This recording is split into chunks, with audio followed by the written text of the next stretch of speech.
여러분 안녕하세요. 투자를 잘하는 사람들에게 손가락에 비밀이 있다는 사실 알고 계셨나요?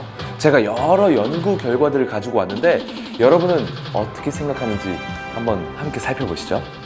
자, 그럼 이제 지금부터 오른손을 한번 살펴보겠습니다. 결론적으로 말씀드리자면 오른손의 둘째 손가락과 넷째 손가락의 사이의 비율이 어떤지에 굉장히 재밌는 사실이 숨겨져 있다고 합니다. 즉, 검지와 약지를 비교하면 사람들의 성향을 알 수 있다는 거죠.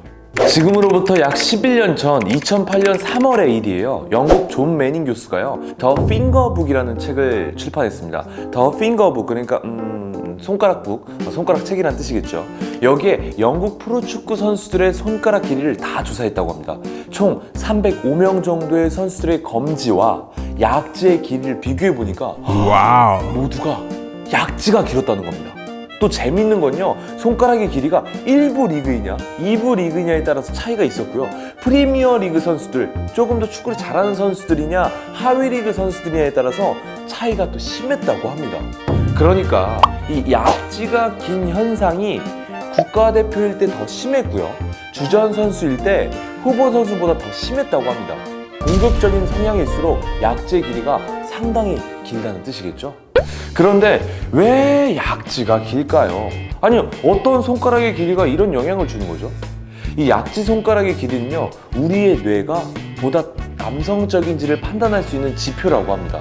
이게 사실 그러니까 나이가 들어서 발생했다기보다는 엄마 뱃속에 있을 때 자궁 속에서 태아가 받는 호르몬 때문이라고 하는데요. 한마디로 말해 브레인에도 섹스가 있다. 이 남녀의 생물학적인 성별 말고도 우리 뇌에도 성별이 있다는 거죠. 특히 남성 호르몬인 테스토스테론이라고 들어보셨죠? 테스토스테론을 흔히 T 호르몬이라고도 하는데요. 이 T 호르몬이 높으면요, 남성적이고 약지가 길게 태어난다고 하고요, 감성적이기보다는 이성적인 두뇌가 더 발달한 편이라고 합니다.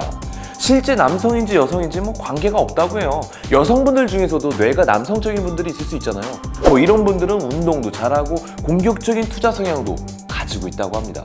물론 보통 남성분들이 T 호르몬이 조금 더 여성분들보다는 높겠죠. 또 반대로 두 번째 손가락인 검지가 약지보다 더 발달된 경우에는 여성 호르몬인 에스트로겐의 영향을 많이 받았다고 해요. 제가 개인적으로 아는 예술가, 음악 하시는 분들, 이런 분들이 실제로 이런 케이스를 본 적이 있어요. 그러니까 남자 싱어송라이터였는데요, 오른쪽 검지가 생각보다 꽤 길더라고요. 자, 다시 돌아와서 비슷한 연구로 바스 대학 심리학과 연구진이 6, 7세 아동들을 대상으로 진행한 연구도 있다고 합니다. 아이들의 손가락 길이와 수학 능력 및 언어 능력이 어떤지 연관성이 있는지를 한번 살펴봤는데요. 결과는요, 약지가 긴 남자 아이들이 수학 능력이 뛰어난 반면에 검지가 약지보다 비슷한 길이의 여자 아이들은요, 언어 능력이 우수할 가능성이 높다는 것으로 나타났습니다. 우리나라는 이래서 문과, 이과생으로 나눈 걸까요? 저는 예체능이네요. 어쨌든 이 예체능계에도 알 수 있듯이 흥미로운 사실 있죠. 피겨 퀸, 연하 킴, 골프 퀸, 신지 선수 여성분들인데 약지가 상당히 긴 편이라고 합니다. 저는 예술인이니까 3, 2, 1 그러면 오늘의 주제로 다시 돌아와서 금융 투자자들은 어떨까요? 영국 금융 트레이더들도 약지가 길수록 성공할 확률이 높다는 연구 결과가 2009년에 있었습니다. 케임브리지 대학 연구진은 런던의 한 은행 남자 금융 트레이더들을 49명을 대상으로 오른손을 조사한 결과 약지와 검지 어느 것이 더 긴가 보니까 약지가 긴 사람일수록 수익률도 높았다고 합니다. 또 재밌는 건요, 이 손가락 길이가 높은 사람일수록 연봉도 높다는 것. 그러니까 2009년 당시에 68만 파운드를 받는 사람이 약지가 굉장히 길었다고 해요. 그러니까 우리나라 돈으로 약 10억 원 정도인데 10년 전이니까 굉장히 높은 연봉이었겠죠. 그거 대비 약지가 가장 낮았던 분들은 높은 사람보다 11배나 적은 연봉을 가져갔다고 합니다. 이 연구는 단발성인지 아닌지 궁금해가지고 20개월 후에도 과연 이게 똑같이 적용이 되는지 한번 살펴봤습니다.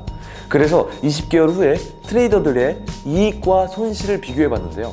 약지가 긴 사람일수록 이익을 내고 그 직책을 오래 유지하기도 했다고 합니다. 약지 손가락이 뭐길래 연봉 차이가 나고 직책도 오래 가져갈 수 있는 걸까요? 지금 손가락 길이를 이렇게 보시고 하하하 기쁘거나 우울해하시는 분들이 있을지 모르겠네요. 그러나 여러분, 항상 이 예외라는 게 있잖아요. 이기적인 유전자의 관점에서 보면 모든 생명체는 주위 환경에 어떻게 변할지 모르기 때문에 항상 17% 정도의 비주류를 남겨놓는다고 합니다. 인간 세계에서의 이 17%는요, 남성적인 뇌를 가진 여성과 여성적인 뇌를 가진 남성이 될지도 모르죠. 그래서 검지가 약지보다 긴 남성, 그리고 약지가 검지보다 긴 여성, 이런 분들이 또 세상의 빛과 소금의 역할을 해줄 수도 있죠. 오늘은 손가락 길이를 통해 투자 성향에 대한 연구 결과를 조금 이야기해봤습니다. 자신의 성향을 잘 파악하고요, 투자를 진행하면 더 좋겠죠? 왜냐면 자신이 타고난 스타일이 공격적이 아닌데 안정적인 투자를 하지 않고 과격한 트레이딩을 해서 마음 졸이고 스트레스 받는다거나, 반대로 공격적인 성향인데 안정적인 투자를 해서 마음껏 트레이딩을 해보지도 못하고 아쉬워 후회를 남긴다던가, 이런 분들에게 혹시나 이런 정보가 유용할지도 모르겠다 생각해서 말씀드리게 된 겁니다. 다음에도 여러분의 투자에 도움이 될 만한 아주 재미있는 이야기들 가지고 다시 찾아오도록 하겠습니다. 이 영상이 도움이 되셨다면 구독과 좋아요, 클릭 부탁드릴게요. 다음에 또 만나요. 안녕. 뿅. 여러분, 코슈와 함께 애널리스트처럼 분석하시고 전문가처럼 투자하세요. 야, 너도 투자할 수 있어.